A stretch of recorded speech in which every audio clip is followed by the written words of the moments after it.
70 ఆ ప్రాంతంలో చాలామంది మలేరియా బారిన పడి చనిపోయినారు. ఇది అప్పుడు ఏమనుకునేవాళ్ళు, చెడ్డగాలి ద్వారా వస్తుంది మలేరియా జ్వరం అని అనుకునేవాళ్ళు. కానీ మన హైదరాబాద్లో సికింద్రాబాద్ ఏరియాలో సర్ రోనాల్డ్ రాస్ అనేటువంటి వ్యక్తి మలేరియా జ్వరం అనేది దోమకాటు ద్వారా వస్తుంది, ఆ దోమకాటు ద్వారా వచ్చే జ్వరాన్ని మలేరియా జ్వరంగా గుర్తించి దాంట్లో పరాన్నగిరి కనుక్కున్నాడు.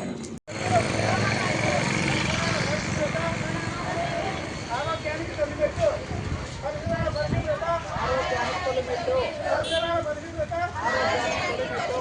చిన్న ప్రాణులు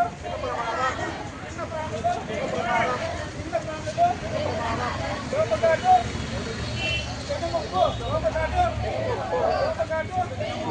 దోమకాటు, దోమ పుట్టనాడు,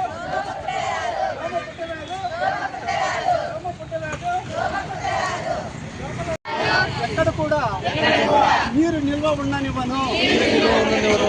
దోమలు తిరగకుండా ప్రతి వారం డ్రై డే పాటిస్తూ శుభ్రతను కాపాడుతాను. జ్వరం వచ్చిన వెంటనే ఆలస్యం చేయకుండా ప్రభుత్వ ఆసుపత్రిలో రక్త పరీక్ష చేయించుకుంటాను. డాక్టర్ సూచించు